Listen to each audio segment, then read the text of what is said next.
नमस्कार बंधू भगिनींनो, राष्ट्रसंत तुकडोजी महाराज यांच्या ग्रामगीतेच्या संबंधाने आपण विचार करतो आहोत।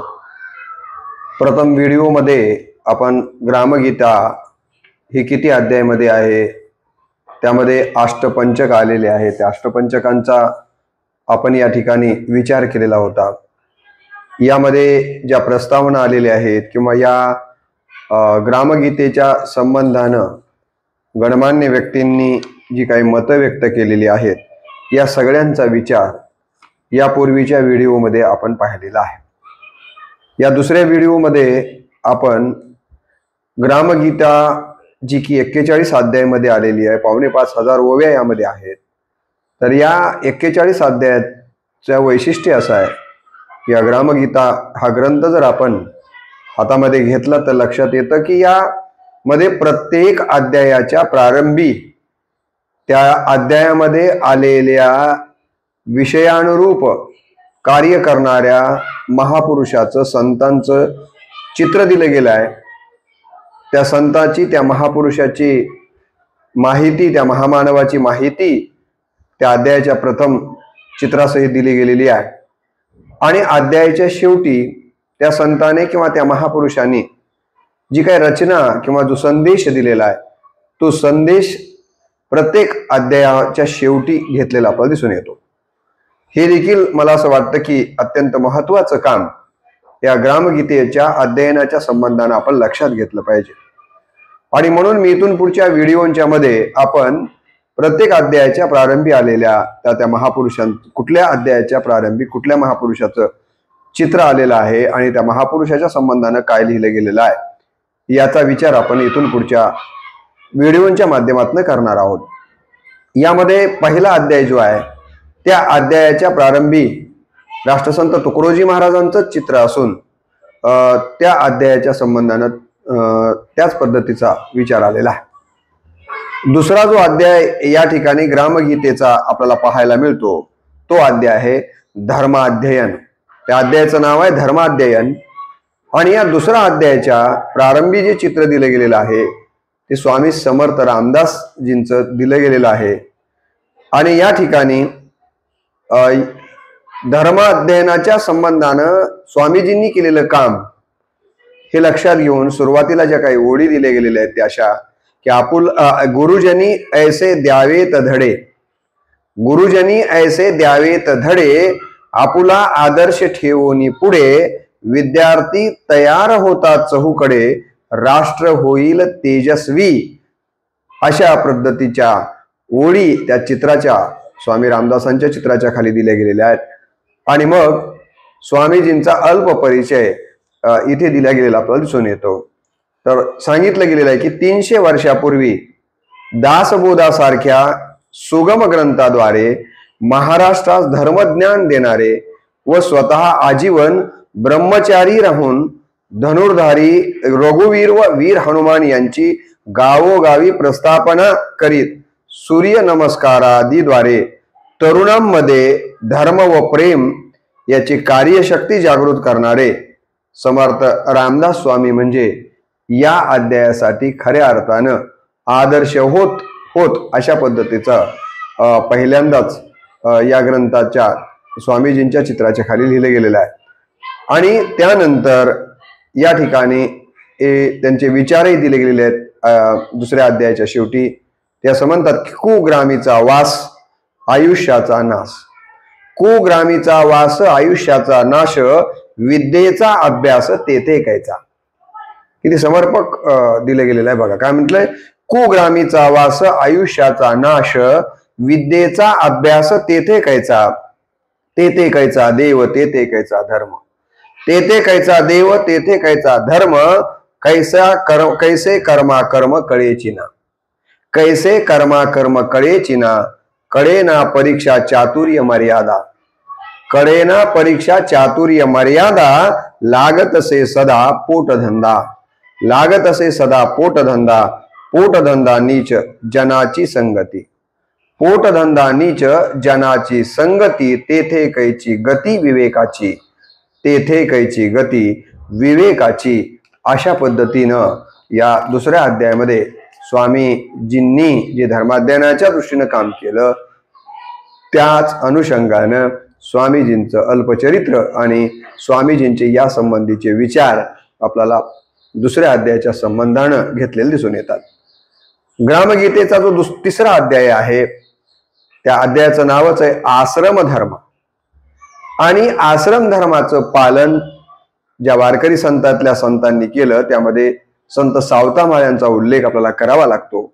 आणि म्हणून या अध्यायाला समर्पक असं अध्यायाच्या प्रारंभीच तिसऱ्या अध्यायाच्या प्रारंभीच तुकडोजी महाराजांनी सावता महाराजांचं चित्र दिले गेलेलं आपल्याला दिसून येतं.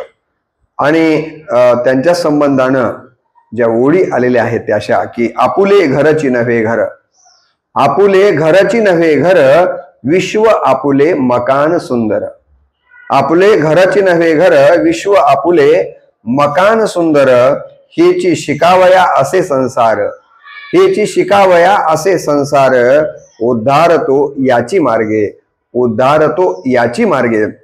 या प्रकारचं काम संत सावता महाराजांनी केलं म्हणून त्यांच्या कार्याचं कौतुक करणाऱ्या या काही ओळी त्यांच्या संबंधाने आलेल्या आहेत. आणि नंतर सावताजींचा अल्प परिचय इथे दिला गेलेला आहे.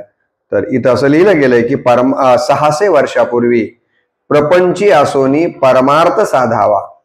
किती वर्षापूर्वी? 600 वर्षापूर्वी प्रपंच आसोनी परमार्थ साधावा हे सूत्र स्वतःच्या आचरणाने सिद्ध करणारे ग्रस्त आश्रमी संत जे की 6 कोसावरील पंढरीस न जाता ग्रामसेवेतच ज्यांनी ईश्वर सेवा मानली आणि कुटुंबासह मळ्यात राबले असे तत्वज्ञ कर्मयोगी ज्यांनी श्रमरूपी कोयत्याने साठविला दाता त्रैलोक्याचा असं कार्य केलं त्या सावताजींचा परिचय या ठिकाणी अशा पद्धतीने दिला गेला आहे. आणि त्यानंतर मग सावताजींची जी रचना आहे ती या अध्यायाच्या शेवटी आलेला आपल्याला दिसून येतो.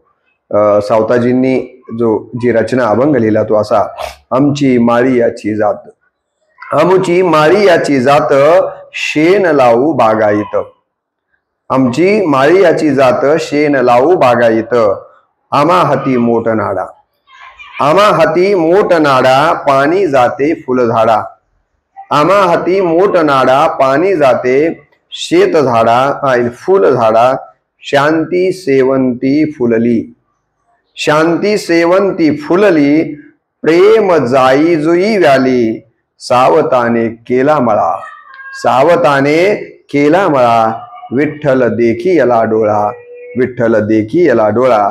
अशा पद्धतीनं या तिसऱ्या अध्यायामध्ये या अध्यायातल्या जे काही शीर्षक मी आपल्याला सांगितलं होतं आश्रम धर्माचं पालन कसं करावं त्या अनुषंगानं संत सावती महाराजांनी आश्रम धर्माचं पालन केलं म्हणून या अध्यायाला अनुरूप त्यांचं चित्र सुरुवातीला घेतलं गेलं आहे.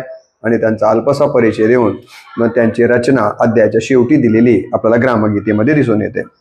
ग्रामगीतेचा जो चौथा अध्याय आहे ज्याचं नाव आहे संसार आणि परमार्थ, त्या अध्यायाचं नाव काय आहे? संसार परमार्थ. आणि याला अनुरूपच या चौथ्या अध्यायाच्या प्रारंभी स्वामी वासुदेवानंद सरस्वती, स्वामी वासुदेवानंद सरस्वती यांचं चित्र दिलं गेलेलं आहे. आणि त्यांच्या संबंधीनं तिथं लिहिलं गेलंय की ऐसा संन्यास सर्वांनी घ्यावा, ऐसा संन्यास सर्वांनी घ्यावा. आधी आपुला प्रपंच सावरावा. किती सुंदर आहे. आधी आपुला प्रपंच सावरावा, मुरलिया फळापरी सुख व्हावा, मुरलिया फळापरी सुख व्हावा. समाज मग या पद्धतीनं लिहिलं गेलं. आणि त्यानंतर स्वामी वासुदेवानंद सरस्वतींचा परिचय थोडक्यात दिला गेलेला आहे. अलीकडेच होऊन गेलेले वानप्रस्थ व संन्यास आश्रमाचे आदर्शभूत संत श्री टेंबे स्वामी कडकडीत दीक्षेची जणू प्रतिमाच. पण संपूर्ण भारतात फिरून उपदेशाबरोबरच रोगपीडितांना अप्रतिम औषधे देण्याचंही ते सेवा कार्य करीत होते.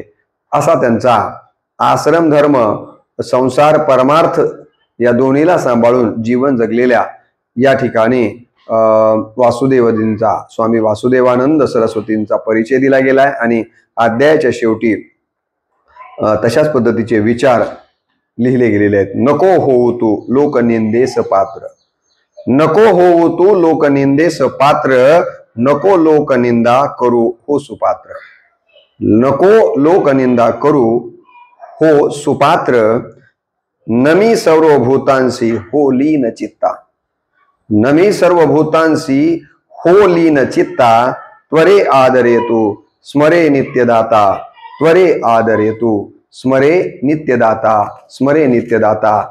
अशा या ठिकाणी 4थ्या अध्यायाच्या शेवटी या अनुषंगानं त्यांनी जी रचलेली ही रचना आहे ती दिली गेलेली आपल्याला दिसून येते. तर या पद्धतीनं संसार आणि परमार्थ या विचाराला अनुरूप त्यांचं चित्र देऊन त्यांचा परिचय इथं ग्रामगीतेमध्ये दिलेला आपल्याला दिसून येतो. आता इथे जो 5वा अध्याय आलेला आहे ग्रामगीतेचा, त्या अध्यायाचं शीर्षक आहे वर्णव्यवस्था. वर्णव्यवस्थेच्या संबंधानं या 5व्या अध्यायामध्ये राष्ट्रसंतांनी लिहिलेला आहे. आणि या वर्णव्यवस्थेच्या संबंधाने जे चित्र या अध्यायाच्या प्रारंभी दिलं आहे ते श्रीमद स्वामी समर्थ यांचं दिलं गेलेलं आहे. आणि त्यांच्या संबंधाने त्या चित्राखाली लिहिलं गेलेलं आहे लोकशिक्षण न्याय रक्षण, लोकशिक्षण न्याय रक्षण जनांचे पोषण आणि श्रमदान, लोकशिक्षण न्याय रक्षण जनांचे पोषण आणि श्रमदान, यासाठी जे जे करीती प्रयत्न, यासाठी जे जे करीती प्रयत्न, त्यांना साधेल वर्णाश्रम, त्यांना साधेल वर्णाश्रम. वर्णाश्रम कुणाला साधेल या संबंधीच्या या 4 ओळी आलेल्या आहेत. आणि त्यानंतर मग श्रीमद स्वामी समर्थ यांचा अल्प परिचय त्या खाली दिला गेलेला आपल्याला दिसून येतो. काय परिचय आहे तर त्यांचा परिचय असा दिला गेला आहे की पंजाबमध्ये प्रोफेसर होऊन व आदर्श ग्रस्ताश्रमानंतर विद्वत संन्यास घेऊन जपानादी देशांना प्रभावी उपदेश देऊन गेलेले आधुनिक संत जर कोण असतील तर श्रीमद स्वामी समर्थ होत, असं या ठिकाणी लिहिलं गेलेलं आहे. ब्राह्मण, क्षत्रिय, वैश्य व शूद्र या 4ही वर्णांच्या तात्विकतेला महत्व देऊन सर्वांना ग्रामसेवस प्रवर्त करण्याचं महत्व कार्य जर कोण केलं असेल तर ते याच स्वामीजींनी केलं. एका अर्थाने वर्णव्यवस्थेत मध्ये सगळ्यांशी येते आहे अधिकार या न्यायानं त्यांनी काम केलं. आणि म्हणून या ठिकाणी त्यांचा विचार इथं देण्याचा प्रयत्न केलेला आहे. आणि या 5व्या अध्यायाच्या शेवटी त्यांनीच लिहिलेली एक रचना दिली गेलेली आहे. आणि ती रचना अशी आहे की प्यारे भारत के हिंदू बाशिंदो, प्यारे भारत के हिंदू बाशिंदो, गुस्सा मत करना जाहिंदो रिंदो, गुस्सा मत करना जाहिंदो रिंदो, नाम तो ले रहे व्यास का तुम, नाम तो ले रहे व्यास का तुम, काम करते अदना दास का तुम, काम करते अदना दास का तुम, ब्राह्मणों आप सीख लो विद्या, ब्राह्मणों आप सीख लो विद्या, फिर घर घर फिरो पढ़ाते जाए, फिर घर घर फिरो पढ़ाते जा. अशा पद्धतीचा संदेश त्यांनी जो आपल्या रचनेतनं दिलेला आहे, जो की या अध्यायाला अनुरूप आहे, ते इथे ग्रामगीतेमध्ये 5व्या अध्यायाच्या संबंधाने आलेलं आपल्याला दिसून येतं. आता इथे जो 6वा अध्याय आलेला आहे त्या अध्यायाचं नामकरण किंवा नाव आहे संसर्ग प्रभाव. या अध्यायाचं नाव काय? संसर्ग प्रभाव नावाचा अध्याय आलेला आहे. आणि या ठिकाणी या अध्यायाच्या प्रारंभीच जे चित्र आलेलं आहे ते आचार्य विनोबा भावांचं दिलेलं आहे की संसर्गाचा प्रभाव कसा असतो ते या अध्यायातले विचार स्पष्ट करण्यासाठी आचार्य विनोबा भावेंचं चित्र दिलं गेलेलं आहे. आणि त्यांच्याबद्दल त्या खाली लिहिलं गेलेलं आहे की अस्ति पंजर फकीर तो आज, अस्ति पंजर फकीर तो आज, भूमिदान यज्ञाचा उडवी आवाज, उठवी भूमिदान यज्ञाचा उठवी आवाज, तरी तीच लाट उसळली सहज, तरी तीच लाट उसळली सहज, गावोगावी गावोगावी भूदानाची चळवळ ज्या आचार्य विनोबा भावेंनी मोठ्या प्रमाणावर चालवली त्यांचा उल्लेख या काव्यपंक्तीतून घेण्याचा प्रयत्न केलेला आहे. आणि त्यानंतर त्यांचा अल्प परिचय या 6व्या अध्यायाच्या चित्राच्या खाली दिला गेलेला आहे. माणसाच्या हृदयातील सत्प्रवृत्तीला जागवून विरोधाशिवायच समाजातील विषमता नष्ट करण्याचा महान प्रयोग भूमिदान यज्ञाद्वारे करीत असलेले आजचे दधीची जर कोण असतील तर ते विनोबा भावे आहेत असं इथं लिहिलं गेलेलं आहे। यांच्या कार्याचं प्रतिबिंब गावोगावी ज्या वेगानं उमटत आहे त्यावरून गाव म्हणजे शुद्ध आरसा हा या अध्यायाचा सिद्धांत सिद्ध होतो आणि तो सिद्धांत सिद्ध करण्याचं काम या ठिकाणी या चरित्राच्या माध्यमातून दिलं गेलेलं आहे। आणि अध्यायाच्या शेवटी विनोबांचे 2 ओळीतले विचार दिले गेलेले आहेत। निडळीचा घाम यज्ञीयते द्रव्य, निडळीचा घाम यज्ञीयते द्रव्य, जीवनाचे काव्य विन्या म्हणे, जीवनाचे काव्य विन्या म्हणे। विनोबाजींच्या या 2 ओळी या ठिकाणी या अनुरूप दिल्या गेलेल्या आहेत। तर असा हा 6वा अध्याय आणि अध्यायाच्या प्रारंभी आचार्य विनोबा भावे यांचं चित्र, त्यांच्या अनुरूप काही ओळी आणि नंतर अध्यायाच्या शेवटी विनोबाजींनी जे काही विचार दिले त्यातल्या 2 ओळी इथे देऊन आपल्याला या पद्धतीचा विचार केलेला आपल्याला दिसून येतो। आता या ग्रामगीतेमध्ये जो 7वा अध्याय आलेला आहे ज्याचं नाव आहे आचार प्रभाव, या 7व्या अध्यायाचा विषय कोणता आहे? आचार, आचाराचा प्रभाव काय, आचार प्रभाव। आणि हा अध्याय मध्ये जो विषय आलाय त्या विषयानुरूप इथे जे अध्यायाच्या प्रारंभीच फोटो म्हणा किंवा चित्र घेतलं गेलेलं आहे ते महात्मा ज्योतिबा फुले यांचं घेतलेलं आहे। आणि महात्मा फुलेंच्या चित्राखाली फुलेंच्या बद्दल जे राष्ट्रसंत लिहितात ते हे की लाख बोलक्या होन थोर, लाख बोलक्या होनी थोर, एकची माझा कर्तबगार, लाख बोलक्या होनी थोर, एकची माझा कर्तबगार, हे वचन पाळूनी सुंदर, गाव सुधारावे कार्याने। या प्रकारचा विचार जर कोणी केला असेल तर ते महात्मा फुलेंनी केला असं त्यांच्याबद्दल लिहिलं गेलं। आणि त्यानंतर त्यांचा खाली अल्प परिचय दिला गेला आहे।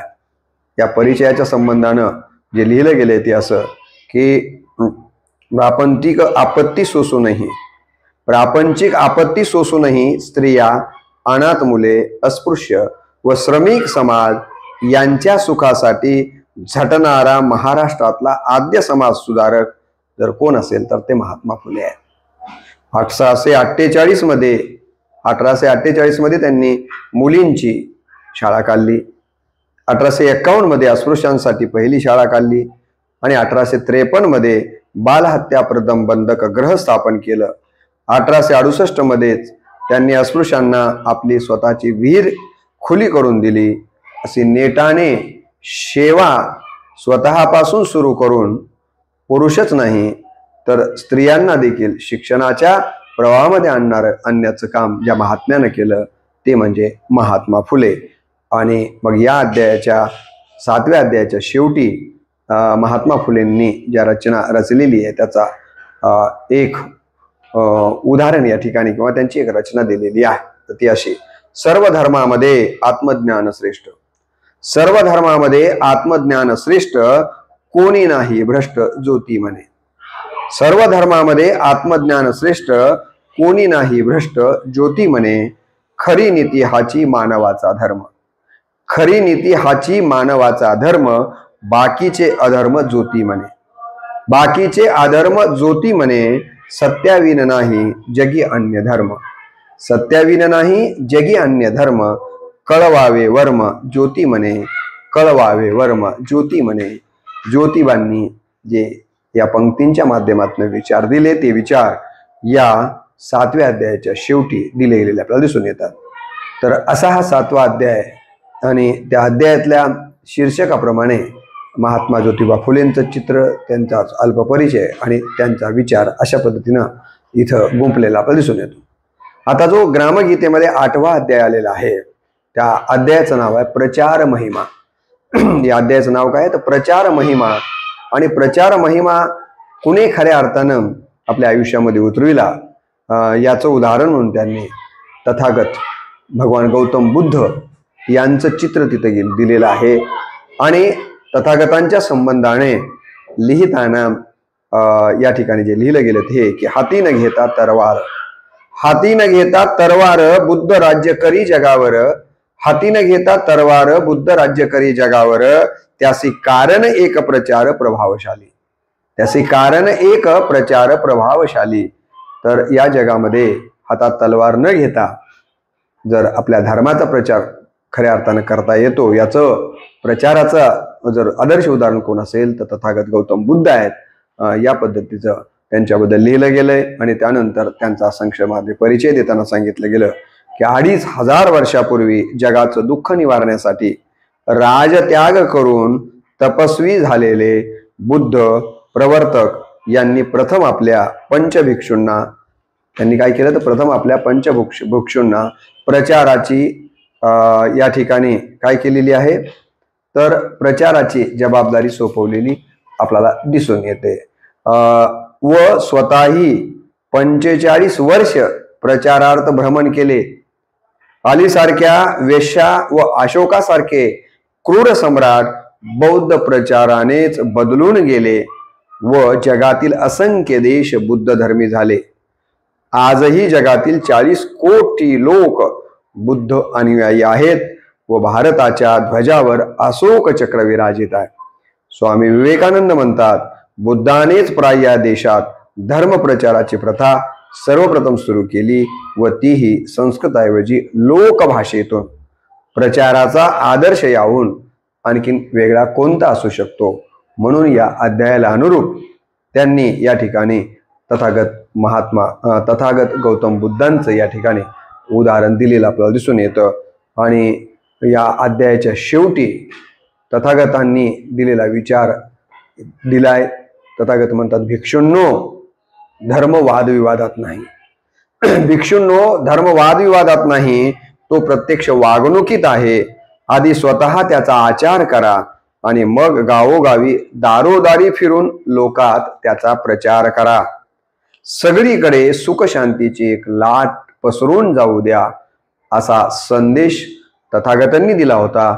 तो संदेश या ठिकाणी 8व्या अध्यायाच्या शेवटी दिला गेलेला आपल्याला दिसून येतो. आणि प्रचाराचं तंत्र कसं असावं, तथागतांच्या पद्धतीनं असावं यासाठी हे समर्पित चित्र आणि त्यांचा परिचय इथं आपल्याला वाटतो.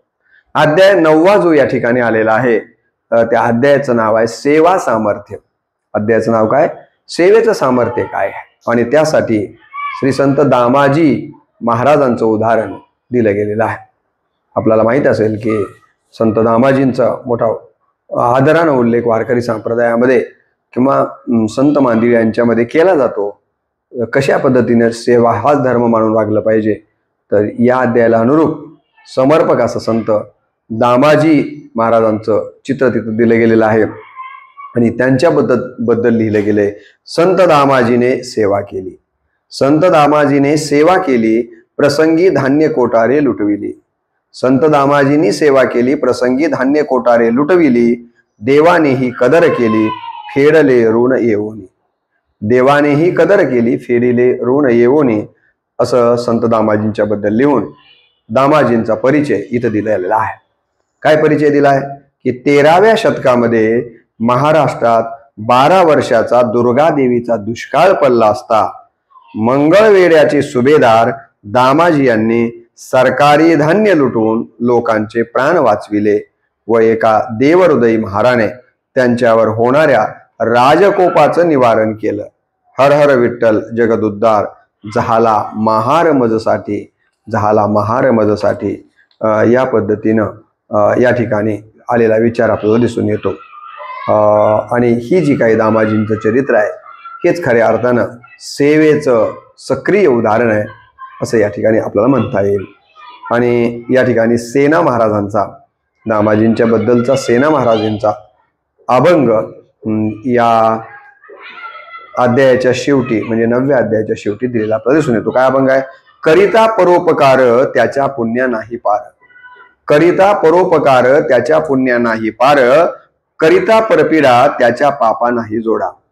करिता परपीडा त्याच्या पापा नाही जोडा. आपुले परावे समान दुजा चरपडे देखून. आपुले पराये समान दुजा चरपडे देखून.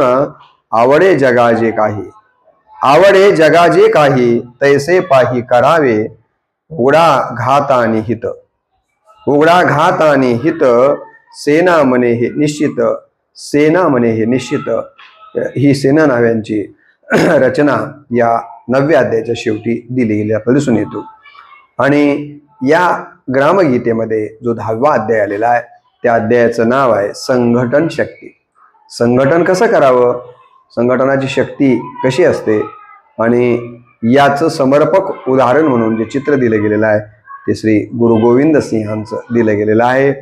आणि गुरु गोविंद सिंहांच्या बद्दल त्याखाली त्यांचं वर्णन करताना लिहिलं गेले की फोड चोखाया लावोनी जैसे, फोड चोखाया लावोनी जैसे शिष्य निवडिले रामदासे, फोड चोखावया लावोनी जैसे शिष्य निवडिले रामदासे, मृत्यूच्या कसोटीवर पाहणे तैसे, मृत्यूच्या कसोटीवर पाहणे तैसे गुरु गोविंद सिंहाचे, गुरु गोविंद सिंहाचे असं गुरु गोविंद सिंहांचं वर्णन करणाऱ्या या ओळी आलेत.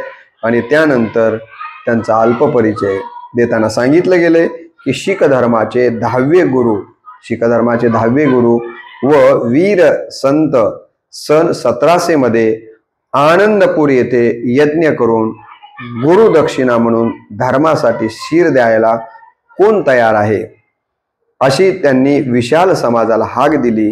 व क्रमशः दयाराम खत्री लाहोर, धर्मदास जाट दिल्ली, मोहकम शूद्र द्वारका, साहेब चंद्र नाहवी बेदर व हिम्मत कहार जगन्नाथ हे त्यांच्या मृत्यूच्या कसोटीवर उतरताच या पंच प्यारांना मुख्य करून जातीभेदरहित खालसा संघटना स्थापन केली. त्यांची ही निवडणूक आदर्श आहे.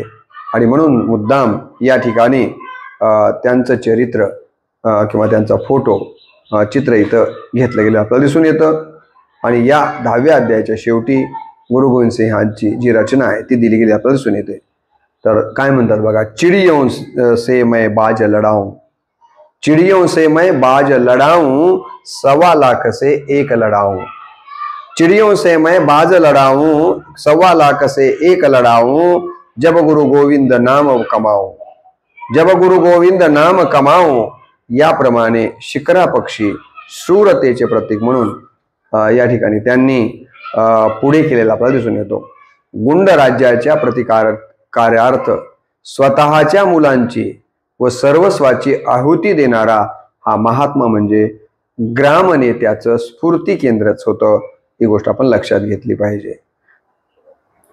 आणि पुढे या ठिकाणी काय म्हटलं बघा, गुरु घर जन्म तुम्हारा होय, गुरु घर जन्म तुम्हारा होय, पिछले जाति बरन सब खोय, गुरु घर जन्म तुम्हारा होय, पिछले जाति बरन सब खोए, 4 बरन के एको भाई, 4 बरन के एको भाई, धर्म खालसा पदवी पाई, 4 बरन के एको भाई, धर्म खालसा पदवी पाई, सो धर्म में अचल चलाऊं, सो धर्म में अचल चलाऊं, भेड़ों को मैं सिंह बनाऊं, भेड़ों को मैं सिंह बनाऊं, गौओं से मैं शेर मराऊं, गौओं से मैं शेर मराऊं, भूप गरीबन को करवाऊं, भूप गरीबों को करवाऊं.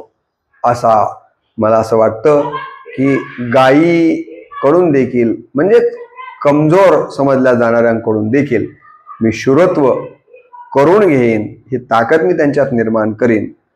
आणि अशा पद्धतीचं शूरत्वाचं मोठं काम करणाऱ्या गुरु गोविंद सिंहांचा या ठिकाणी चित्र आणि त्यांनी जे लिहिलेले विचार आहेत ते विचार संघटनाच्या दृष्टिकोनातून त्यांनी कशा पद्धतीने पंचप्यारे एकत्र केले आणि या ठिकाणी खालसाच्या माध्यमातून काम केलं. आणि त्याच पद्धतीचं काम जर आपल्याला ग्रामाचा उद्धार करायचा असेल तर संघटन शक्ती म्हणून कसं करता येईल यासाठी हे उदाहरण दिलेलं आपल्याला दिसून येतं. तर आपल्याला या व्हिडिओच्या माध्यमातून एकूण सुरुवातीचे जे 10 अध्याय आलेले आहेत तर त्या 10 अध्यायातल्या अध्यायाच्या प्रारंभी त्या अध्यायाचं नाव, त्या अध्यायाच्या नावानुरूप त्या अध्यायामध्ये जे विचार आलेले आहेत त्या विचाराला साजेस त्या अध्यायाच्या प्रारंभीच त्या महापुरुषा संतांचं चित्र किंवा फोटो दिला गेलेला आहे, त्याचा आपण विचार बघितला. त्यानंतर ज्या महापुरुषाचा संतांचा फोटो दिला आहे त्यांच्याबद्दलच्या 4 ओळी नंतर लिहिल्या गेलेल्या आहेत आणि त्याखाली त्यांचं अल्पचरित्र दिलं गेलंय आणि त्यांनी आपल्या आयुष्यामध्ये जे काम केलं, मग लेखनाच्या माध्यमातून बोलण्याच्या माध्यमातून, तर ते त्यांच्याच शब्दामध्ये अध्यायाच्या शेवटी घेतलेलं आपल्याला दिसून येतं. तर अशा पद्धतीने एक आदर्श मला असं वाटतं की हा ग्रंथ आहे ग्रामगीता, की ज्या ग्रामगीतेमध्ये केवळ तुकडोजी महाराजांनी सलग अध्याय लिहिले आणि सलग त्या पद्धतीनं असं केलेलं नाही आहे, तर त्या अध्यायाला आणखीन सोपं करण्यासाठी त्या अध्यायाच्या संबंधाने ज्या ज्या महापुरुषांनी महामानवांनी संतांनी काम केलं त्यांच्या कार्याची देखील दखल या अनुषंगानं घेऊन एक आगळा वेगळा ग्रंथ खऱ्या अर्थानं साकार केलेला आपल्याला या ठिकाणी दिसून येतो। तर आजच्या या दुसऱ्या व्हिडिओच्या माध्यमातून, दुसऱ्या भागाच्या माध्यमातून आपण ग्रामगीतेतल्या या 10 अध्यायातल्या प्रारंभी आलेल्या शीर्षकाप्रमाणे, विचाराप्रमाणे त्या महापुरुषांची संतांची चित्र कुठली आलेली आहेत, त्यांचा अल्पपरिचय कसा आहे आणि अध्यायाच्या शेवटी त्यांचे विचार कसे दिले गेलेले आहेत, एवढं इथं पाहिलं। आपण पुढच्या म्हणजे ग्रामगीतेचा जो तिसरा भाग आपण बनवणार आहेत त्यामध्ये 11व्या अध्यायापासून पुढचे विचार मी देण्याचा प्रयत्न करणार आहे। मला असं वाटतं की हा देश खेड्यामध्ये राहतो, तेव्हा जोपर्यंत महात्मा गांधी म्हणाल्याप्रमाणे खेड्यांचा विकास होत नाही आहे तोपर्यंत या देशाचा खऱ्या अर्थाने विकास होऊ शकणार नाही आहे। आणि खेड्याचा विकास जर आपल्याला करायचा असेल तर प्रत्येकानं ग्रामगीता हा ग्रंथ वाचला पाहिजे किंवा त्याच्या संबंधाने जे विचार आले ते ऐकले पाहिजेत, तरच खऱ्या अर्थानं ग्रामाचा विकास होऊ शकेल। त्या दृष्टिकोनातून वाचून ऐकून प्रयत्न केल्यानंतरच ते व्हावं, याच प्रामाणिक उद्देशाने मी हे सगळे व्हिडिओ बनवतो आहे।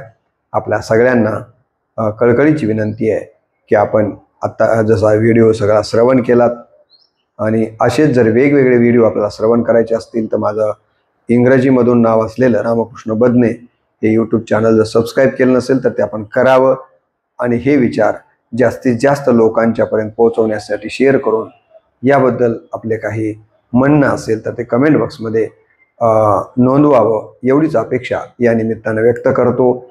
आणि ग्रामगीतेतल्या व्हिडिओचा हा जो दुसरा भाग आहे तो या ठिकाणी मी समाप्त करतो। तुकडोजी महाराजांच्या चरणी, त्यांच्या प्रतिमेला आणि विचारांना पुनश्च एकदा अभिवादन करून आपण आज इथं थांबूया। नमस्कार। सब संतन की जय।